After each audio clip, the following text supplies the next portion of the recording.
Life's about journeys, you Yeah, know? like and it's I mean the Lord will pass judgment. I would never pass judgment on you. Nor should you. Nor should you, right? Just take care of the log in your own eye. I just took my eye drops. You just criticized me heartily for I them. know, I know. That's what that's about, right? Like Because you're Jesus said, just LASIK. Because just you're get LASIK LASIK. and then carry eye drops with you, and then Just you wear won't need glasses. absolution anymore. Just wear glasses like normal I folk. can't. I What's going to it, happen when you get old and then I'm you're old going to have now. to wear, when you're going to have to wear readers with your LASIKs anyways? What's the I'm point? still gonna have to wear cheaters, but only when I read. And like, how often do you think I actually read books? Like, I just mostly pretend. I know. Joy's calling, but I'm just going to Oh no! let that ring. You think this is about your trick or treating choices? I don't know. Maybe. Yeah. What are we doing? Oh, sorry. Go ahead. I'm gonna text my wife while you're setting things up here. Yeah. So we are diving back into the second season of the Gospel of Mark. Last week, yeah, I know. I'm just here saying that to disappoint you. I know. It's a familiar face. This disappointment. It makes me feel like I'm a child again, being raised at home. And so there we go. Yeah, I'm ready to do this. Jesus just rode into town triumphantly on a colt and looked around the temple, and no one was there. And then he went home. So today, nothing weird will happen. Nothing weird will happen at all, right? No. You know what I just saw? Hold on. Anything wrong? Question mark? Smiley face. Do you remember that time you answered a telemarketer while we were recording? Yeah, nobody else does. I just saw that Billy Zane is going to be in a biopic of Marlon Brando. And the dude looks just like Marlon. You know, it's all prosthetics and everything. The dude looks Sure. just like Marlon Brando. That was kind of weird. But I was thinking, when was the last time you saw Billy Zane? That guy in Titanic, right? I never saw Titanic. I was going to give you my Billy Zane impression from You can Titanic. still do it. I've just never seen Titanic. It won't make the sense. The boat sinks. Like, this is not going to surprise anyone. It won't make sense if you've never seen it. A lot of what you say to me doesn't make sense. I just smile and nod. I have a child. That's in the movie, and you don't get it. That was a spot on Billy Zane impression from Titanic. I set this whole thing up for that bit, and you, being a giant goober, have never seen Titanic in 26 years of your life. I can't say like I'm missing out other than this one really sick reference. I'm missing out on this sick reference. You didn't have one woman in your life who made you watch it? No. I have a cool wife. And in high school when it came out, girls didn't talk to me. So we were fine. None of your girlfriends in between, or was it just like, is that like the first thing? Here's a dude, here's the movie Titanic on 3 VHS tapes that we have to watch because it's so stupid and long. I'm not saying it's a good movie, right? But Billy Zane's in it. You wouldn't even know who Billy Zane is then. Like, I'm giving you Billy Zane name. What have you seen Billy Zane in? I'm trying to think of anything else. I'm coming up short. You don't even know who I'm talking about. You can't even picture Billy Zane in your mind. That's not true, because he is the one who is in the new Marlon Brando biopic. Which you haven't seen the pictures It's not out yet. Nobody's seen it yet. But I saw the pictures, but you haven't. So you don't even have a thing in your brain of what this Billy Zane guy looks like. For all you know, I'm just making up a name. You would never do that. Just make stuff up on the internet.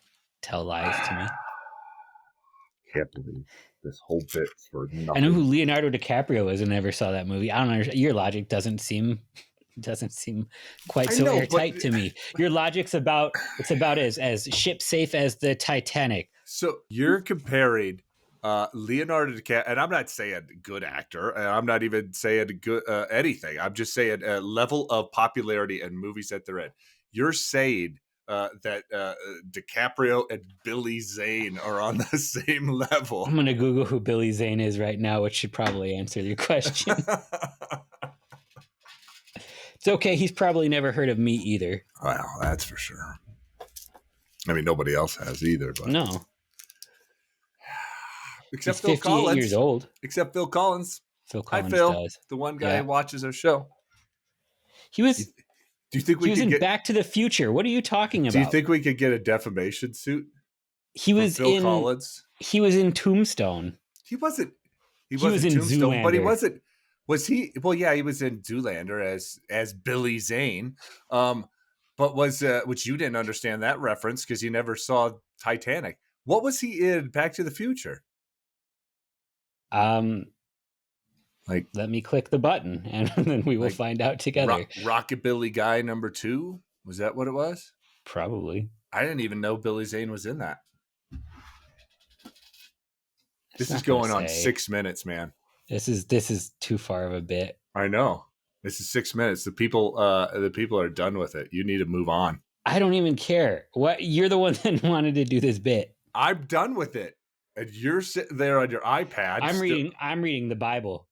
Oh, is that what you're doing? I thought you were looking at Billy Zane still. All right, let's hear it. What are we doing? Huh? I'm just kidding. This is the real Bible. It was Billy Zane. The Wikipedia page. So we wasted 6.5 minutes of people's lives on that. That's great. Lord have mercy on us sinners. I have a child. Hey, that's just like on the Titanic movie. Yeah, there you go. Beginning at verse 12, on the following day, when they came from Bethany, he, being Jesus, was hungry. And seeing in the distance a fig tree and leaf, he went to see if he could find anything on it. And when he came to it, he found nothing but leaves, for it was not in season for figs. And he said to it, "May no one ever eat fruit from you again." And his disciples heard it. And they came to Jerusalem, and he entered the temple, and he began to drive out those who sold and bought in the temple. And he overturned the tables of the money changers and the seats of those who sold pigeons. And he would not allow anyone to carry anything through the temple. And he was teaching them, saying to them, "Is it not written, 'My house shall be called a house for prayer of all the nations'? But you have made it a den of robbers." And the chief priests and all the scribes heard it and were seeking a way to destroy him, for they feared him, because all the crowd was astonished at his teaching. And when evening came, they went out into the city. You want me to keep going? No, I think that's good. Okay. This is the word of the Lord. Thanks be to God. Thanks be to God. So where do you want to start? You want to start with the cursed fig tree? I love this one because it doesn't make any sense, at least on sort of the outward surface of it, right? Like, there's a tree that's not supposed to have fruit on it, and Jesus gets mad at it and kills it. Right. I think that's the most confusing part, where we actually have, and isn't it? I mean, Mark actually tells us, right? It wasn't the right time, right? Right. It was a time when it was not supposed to have figs for you to pick and eat. So, like, why would Jesus get so mad? Mm-hmm. I don't know. I mean, I've got to guess because I did a little bit of studying. Also looked up the answer in the commentary. Some of it, right? But no, this is something that's confused me for a long time too. Mm. So where do you go? Like, Jesus is cursing his. It seems to be cursing his creation, for something that isn't his creation's fault. Go, yeah, go. So I mean, like, on the surface, you could sort of just take it for what it is and be like, things don't work the way they're supposed to down here, and that's actually not okay. You're actually allowed to say, would that there were a world not corrupted by sin. That's not all right with Jesus, and it shouldn't be all right with you. Like, when you see an earthquake or a tornado or a fire or another natural disaster, you're allowed to say, that's not all right. God's not thrilled with it either. It's not that this is just how things are now in Shrug, or God really, really wants there to be even more suffering and death in this world, but rather there's a way that creation is supposed to work, and our sin broke it. And Christ is upset about that, so much so that he's willing to ride into Jerusalem to undo it by dying on the cross. I still don't know if I really like that answer, though. No, I think it could be both answers because I think we're going to probably get to the same answer later on. But I think it can be both, and I think there is something to be said because now let's think back to the Garden of Eden, and I think probably the way that it was all trees that bore fruit All always fruit all day. all had fruit all the time, right? And and I know that if you follow Luther's thought process on it, the perfection of creation lasted a whole of one day. It's good while it lasted. It's good while it lasted. But nonetheless, like every fruit that Adam and Eve could have walked up to, or every tree, it was plentiful and the perfect plukat that you could ever want. Callback. It was before we of a fruit. Right before we even talked about this. And actually, I'm curious if there's going to be plukats because plukats are the cross of apricots and plums. No, it very much sounds like it's a thing of the fall. You have to explain this because nobody knows what it is you're talking about. I think if you don't live in the Midwest, right, a plum and an apricot had a baby. Right. Well, listen, some of us live in places where you have more than just 18 varieties of corn, right? That's all Iowa has. I don't like this picture because I'm in it. Sorry. Some of us have fruit that isn't just sweet corn. Listen, our corn is just as genetically engineered as your plukat. So I need you to come down off your high horse. No. And I venture to say the plukats aren't genetically engineered. They're just grafting stuff, or I don't know what they're doing. But I don't think I don't know. It's not Frankenstein science. Maybe it is. Anyways, I think there's something to be said about the creation itself. Tree? The plukat tree, which very well might have been the tree that they shouldn't have eaten from. I don't think so. And but no, all of the trees in the Garden of Eden, all of creation was perfect, right? And so I think there is something to be said about now we've got the Lord of Life who's coming, and this can be a larger commentary on the fact that creation is still fallen, and we've got Christ, the Lord of all creation, who's about to do the redemption of the world, and now yet we've got this a physical manifestation right before Jesus that he's using as an object lesson of saying, when I'm finished, this thing will always have fruit. And now that it doesn't, it's part of the curse. And so shall it never bear again. But new creation is going to be like it should be. So I think there's part of that. But that doesn't go exactly to Holy Week. Right. Because this is actually, I think that action to kill the tree right on top of cleansing the temple, I think those two things go hand in hand. It's sort of like the same thing when Jesus talks about divorce and moves right to little children. The book of Mark, it stacks these things on top of each other, not sort of arbitrarily so that you would just read one and call it a day, but rather these things are connected. The fig tree was a sign of peace, right? Right. And it was a sign of Israel, right? It was a sign of Israel as a whole as well. So that's why you get the whole Philip underneath the fig tree thing in the book of John, sure. Being more, and it's an astonishing thing that Jesus is staying there, not just, hey, Philip, I knew that you were taking a nap. Yeah. No, it was Jesus got LASIK, needed eye drops, but was fine. Right. It wasn't like that, except when he had to read, and then he had to put on readers. Cheaters. You didn't make it that far, man. Sorry to disappoint you. All right, so we have to talk about that part coming up here.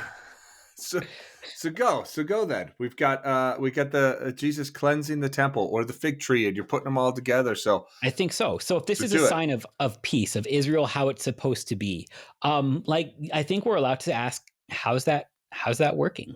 Is this the actual peace? Is this Israel as it's supposed to be? They're under Roman rule and pretty content with it. If you actually look at what's going on in the temple, it has become a transactional system where the forgiveness of sins is not proclaimed and given away, but sold for a profit of the few.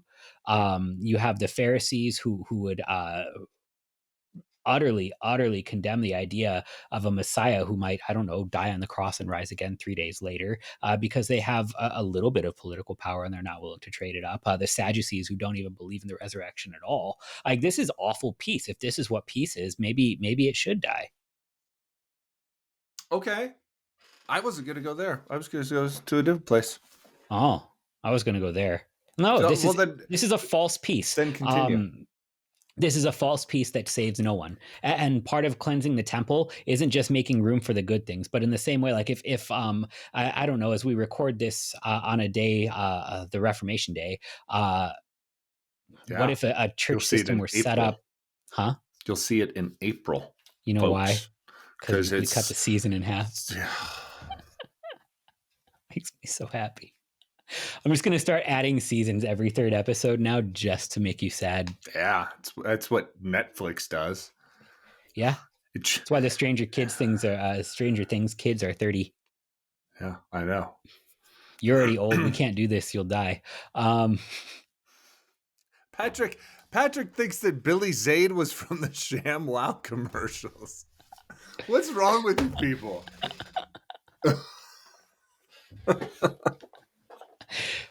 So Reformation Day is a day where we really start to mark the fact that if the church were built on the buying and selling of the forgiveness of sins, then whatever it is, it's not the free gift of God. And that shouldn't be here anymore. We should cleanse out the selling of forgiveness so that the forgiveness can be proclaimed for free. Jesus cleanses the temple because whatever they're set up to do in there is not actually the thing that God wills, that the least of these be given the free gift of God that is life everlasting. I think that if a symbol of peace and wholeness is an empty symbol, but more than that, a lie, it's not helpful. And in fact, at a point in time comes demonic. If the symbol of Christianity for somebody who was wounded by the church, for example, all they can see is the abuse that happened there. All they can see is the sin. All they can see is what's wrong. That actually needs to be addressed. You can't just tell somebody who was abused in the church, no, keep going to church. You need to actually address the symbols in the church that are pointing to a false peace. You need to cleanse the old leaven, lest it leaven the whole lump. You need to remove the old wine, lest you mix it with the new and the wineskin burst. Kill the fig tree, Jesus. You're doing a good job. Okay. What do you think? Well, I know, you know what, like I said, I think it could be more than one thing at the time. It's kind of like an onion. So I'll let that stand and won't push against it. I think it's right. I mean, that's the whole thing, that the reason why Jesus is cleansing the temple, literally, because it's turned into something that it was never supposed to be. But then with that said, what it was initially was a good thing. That's what we have, I think, as well, right? When the Lord sets up all the Levitical laws, when the Lord sets up the tabernacle, and then later it goes into the temple, but when the Lord sets up the tabernacle in Leviticus and Deuteronomy, and we get to hear all of those things, it's actually for the people's good. It's not a buying and selling of forgiveness. It's literally, no, this is the gospel. This is the way in which forgiveness is coming to you before, temporally speaking, the cross takes place. This is how I'm bringing the cross to you guys. So you've got the whole sacrificial thing of the temple, which is good and it's right and it's holy, which is why when Jesus is still walking around, right, he's still sending the people to the temple, right, to cleanse the leper. Okay, hey, go do your sacrifice that you're supposed to do, all of that sort of stuff. So Jesus doesn't see the temple as a bad thing, even during the 33 years that he's walking around.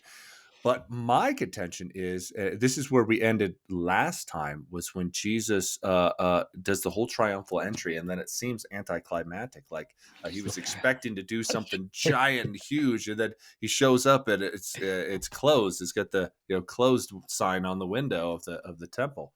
He's oh man, 5 minutes earlier, they got the slowest donkey in all of Jerusalem. My goodness. So, but I think it's Jesus actually taking a moment, right, as God in the flesh, maybe reflecting on the temple itself. And yes, the way in which it had done everything that it needed to do up until this point, because it was the way that God ordained it. But then also at the same point in time, the way in which, because of the sin of man, we were able to corrupt the gifts of this, right? And now Yeah. Jesus is, I think, reflecting on all of this and saying, the time, not only for the time of the corruption of the temple is to be done, the time for the temple is over. Hmm. Right. And so I would think the fig tree as a whole might even just be it's Israel, it's the temple itself, but in the temple in its goodest sense, Goodest. I'm leaving it. The temple in its goodest sense, um, whereas it bore fruit when and where it was supposed to, in the ways that it was supposed to bear fruit. Hmm. And now Jesus is saying, good, I've come to fulfill it. We don't need the temple, period, any longer. Not just we don't need the corrupted temple. No, we don't need the goodest temple any longer because now I'm here as the fulfillment of it. That actually makes sense, because there was a part of me that used to wonder, like, why are you waiting to cleanse it until like a week before you burn the whole thing down? Like, you, Right. you could have done that a long time ago, and people could have got more out of it. He waits until he's about to die on the cross to actually address the buying and selling. There, you're right. There's two things that you can kind of take away from that. First, that like even with the corruption, was God still working the forgiveness of sins in that temple? Absolutely. God be Absolutely. praised, because Yeah. that means like when you live in a day and age where the church still has sinners in it, and so institutions still have corruption and sin and bloat and bureaucracy and frustration and everything else, and sometimes just abject outright wrong, Right. God can still work forgiveness of sins there. Yeah. So Luther will there's even a say cleansing there. if, yeah, Luther, I mean, Luther even puts it in a paraphrasing. I'll probably get skewered for this for saying it incorrectly, but Goodest. the goodest way possible, the goodliest, goodest, is goodly is actually a word. You can use good as an adverb, just so you know. um, but now I forgot what I was going to say. Luther paraphrased the Oh, that even if you had a pastor who, in his heart of hearts, right, he was placed into that office for all it in all good right order, and yet he's become an unbeliever in and of himself. The things that the Lord is actually doing through that office is still good. Now, if the Mhm. man actually comes out in the pulpit and starts saying, "I think all this is hogwash," he should be removed. Sure. But that's that comfort where, oh, you've got a sinner and maybe even an unbelieving sinner who's been placed into that office.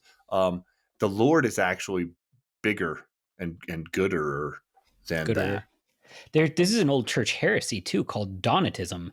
The idea that if your pastor or your priest fell into sin, did any of the stuff that he did really even count?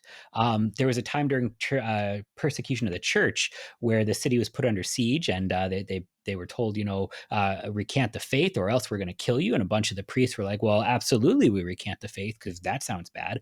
And then they made it through. Christendom found some safety, and everybody went through and said, like, these guys, they're not Christians, and they were never Christians, and all the baptisms they did need to be redone. Everything should be called into question, and it was called a heresy. Right. That God worked good even through these men. It was bad that they recanted the faith. It was bad that all these things happened, and those things were dealt with. I actually believe that they were never allowed to commune again this side of glory. Was the punishment for it, which I think might be strict, but I don't know. Regardless, it's a freeing thing to not have to worry about whether or not your pastor is too sinful to have God work through him. And like newsflash, Right. your pastor is too sinful. It's just God can still work anyway. Your Yep. church is too sinful, but God cleanses the sins there. That doesn't mean it's Absolutely. good that the sins there. That means like we rebel against them. We cleanse the temple. Where you see buying and selling in the temple, corruption in the institution, abuse in the church, it should be called out. It should be fought against. It should be cleansed. But the joy is that all along God has is still working to forgive sins. Right. His church, not ours. Yeah. Good then. It's weird. I think we did we talked about the cleansing of the temple probably in a way that not many people ever talk about cleansing of the temple.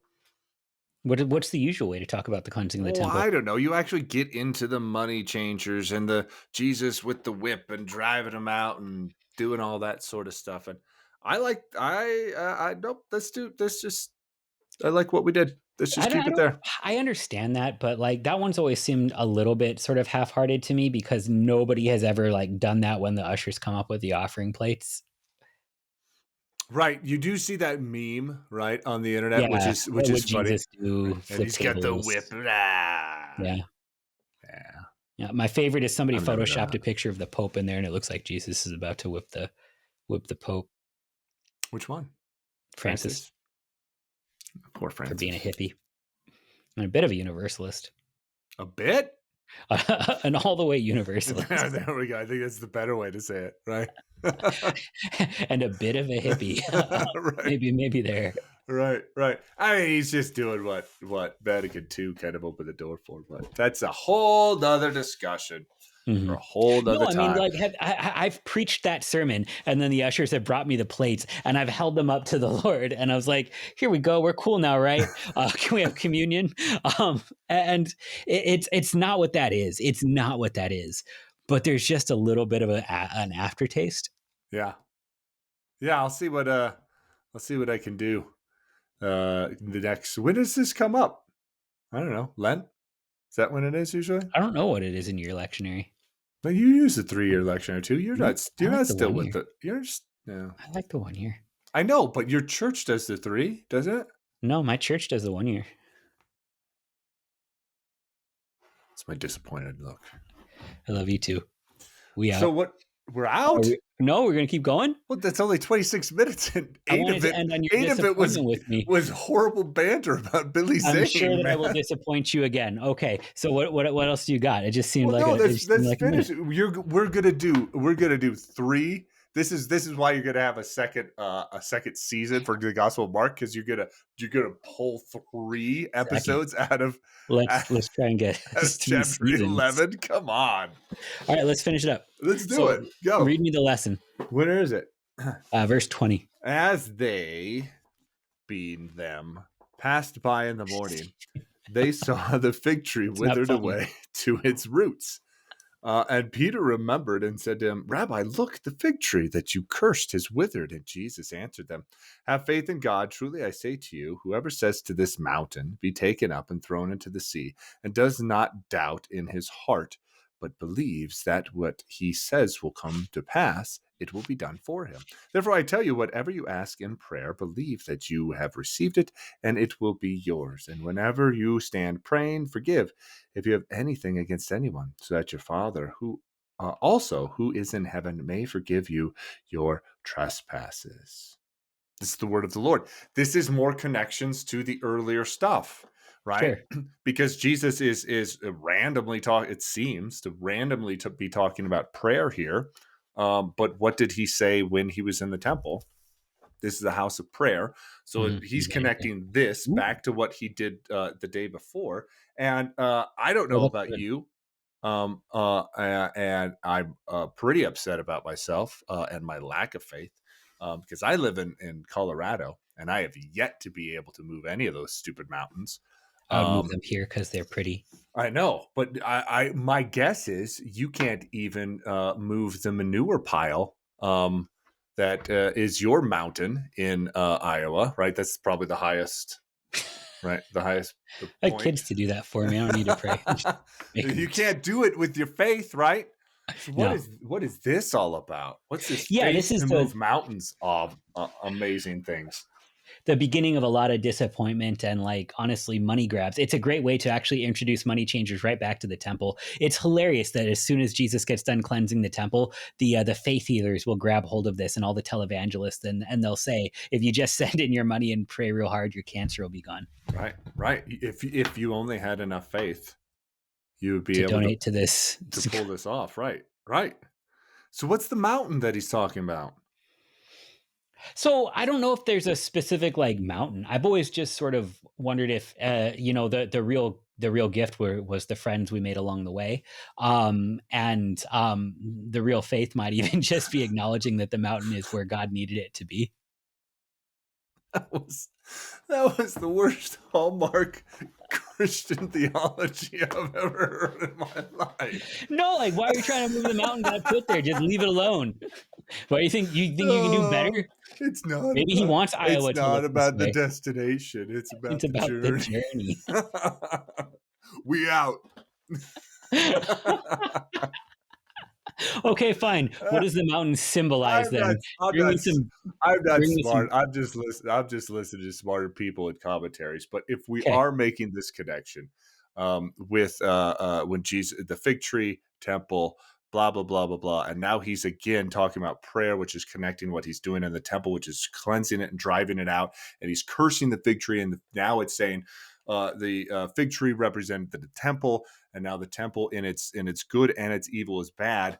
I think he's walking along the road, and then he's probably, my guess is he's pointing to the Temple Mount, and he's saying that mount, right? If you tell that mountain to jump into the sea, it will if you have faith.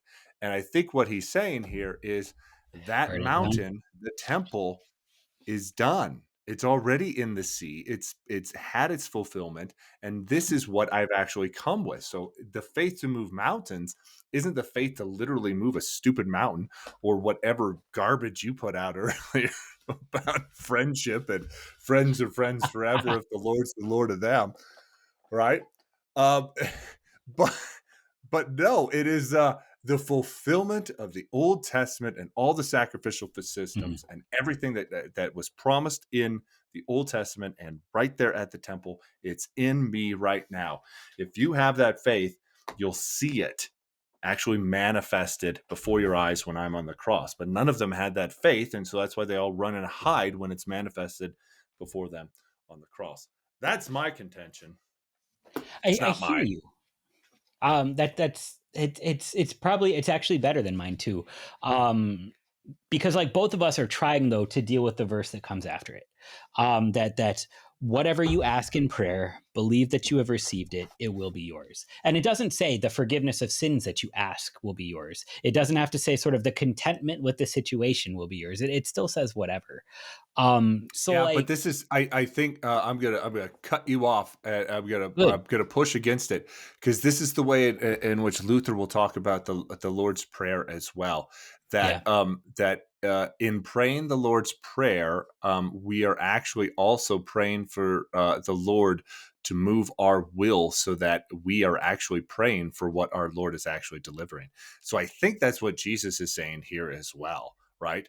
It's I agree. not that when you pray for the Rolls Royce, you're going to get it, but that no, you're praying that His kingdom actually comes um, in Christ, and it does, and then you're going to receive all the fullness of the gospel in what Christ has in store for you. Right. One of the ways to sort of cut to the quick of this is you asked, is prayer about stuff or is prayer about comfort?